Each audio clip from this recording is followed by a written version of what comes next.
65 વર્ષથી પછી શતાબ્દી સુધી કેવી રીતે જીવવું? આપ સર્વેને જોતા આ વિષયની જે જાહેરાત થઈ છે ઘણું યથાયોગ્ય છે, કારણ કે અંગ્રેજીમાં એક કહેવત છે કે લાઈફ બિગિન્સ એટ 40 અને એની આગળની બીજી કહેવત છે બેટર લાઈફ બિગિન્સ એટ 60. કારણ કે એ વખતે આપણે અનુભવથી સમૃદ્ધ હોઈએ, પરિપક્વતા કમાઈને લીધી હોય, વિચારોની વિશાળતા અને ઊંડાણ એ આપણા વાંચન પરથી, જનસંપર્ક પરથી, વેપાર ધંધા પરથી આપણને પ્રાપ્ત થઈ હોય, જીવનમાં સારા નરસા ઘણા બધા અનુભવો થઈ ગયા હોય, ચોઇસીસ અને સિલેક્શનમાં આપણે માહેર થઈ ગયા હોઈએ,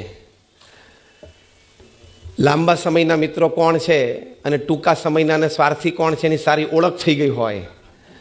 60 વર્ષે આ બધું થઈ જાય. એટલે આ કહેવત છે કે life begins at 40 and better life begins at 60.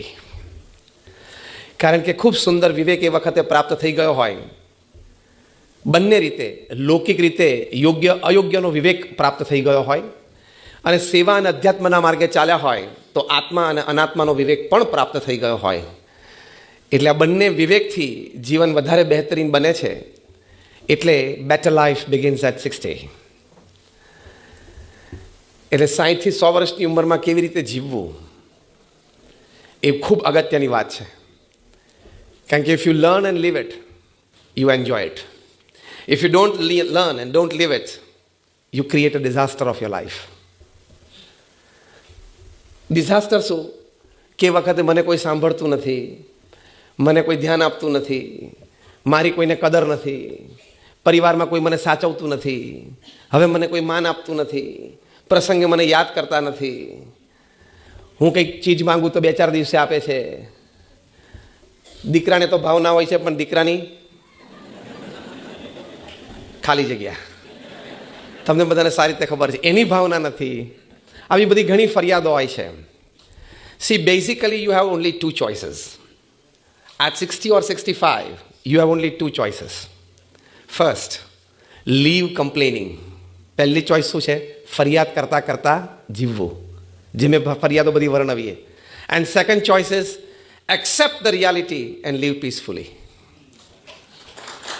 Choice is yours.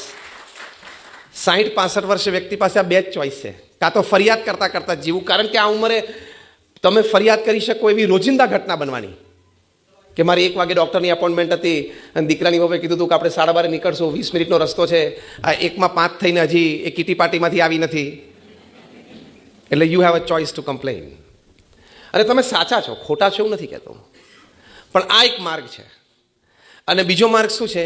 Accept the reality. કે હવે મને 65 થયા, 70 થયા, મને 75 થયા. એટલે when I am in the waning years of my life. શું શબ્દ છે અંગ્રેજીમાં? Waning. When I am in the waning years of my life, હું સેન્ટર ઓફ એટ્રેક્શન તો ના જાઉં, કદાચ સેન્ટર ઓફ અટેન્શન પણ ઓછો બનું, એનો સ્વીકાર કરી લેવાનો. કારણ કે ઉગતા સૂર્ય પૂજાય, આથમતા સૂર્ય પૂજાતા નથી.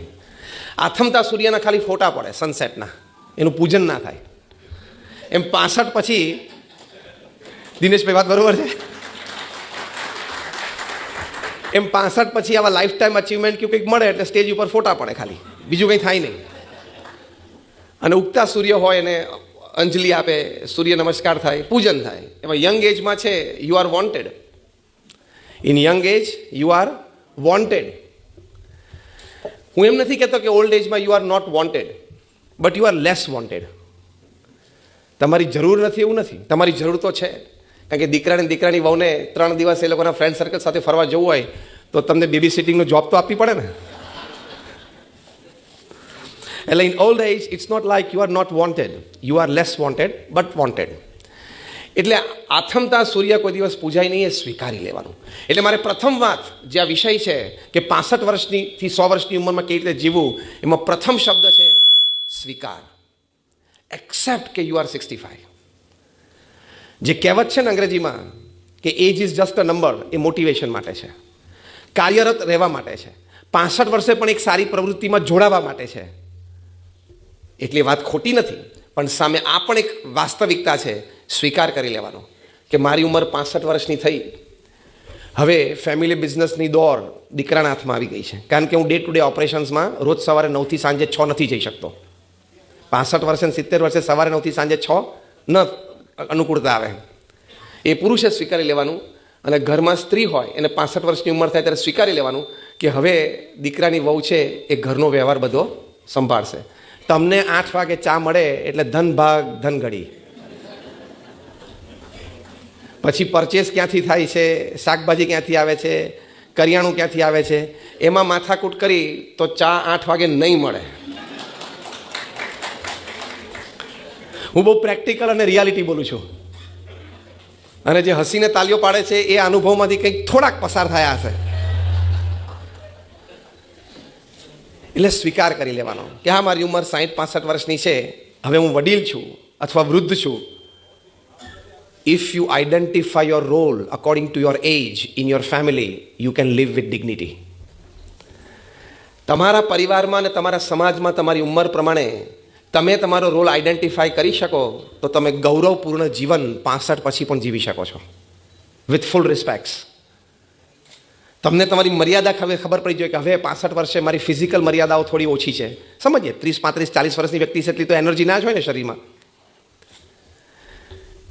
પછી નવી પેઢીની વિચારધારાઓ નવી છે, કારણ કે તમે અહીંયા જે અત્યારે બેઠા છો એ બધા ફેમિલી બિઝનેસ નાનો મોટો ડેવલપ કર્યો. તમારા સંતાનો લંડન અમેરિકા જઈને ભણીને આવ્યા, એટલે હવે લંડન સ્કૂલ ઓફ ઇકોનોમિક્સ LSEમાંથી ગ્રેજ્યુએટ થઈને આવ્યો હોય એટલે પહેલા જ દિવસે બિઝનેસ ઉપર આવીને કહેશે કે daddy this procedure is wrong. એટલે હવે જનરેશન ગેપ અને ક્લેશ અને ફ્રિક્શન ચાલુ.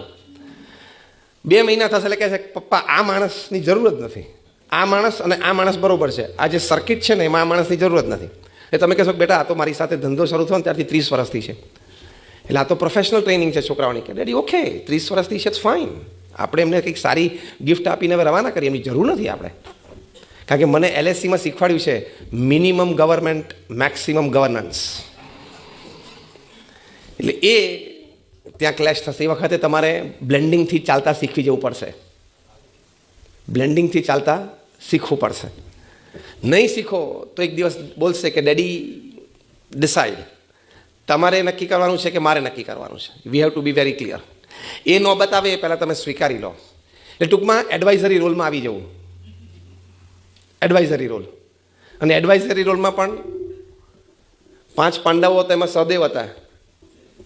પૂછે તો જ બોલવું, પૂછે તો બોલવું.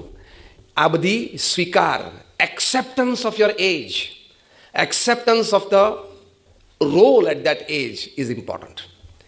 એટલે સ્વીકાર કરી લેવાનો.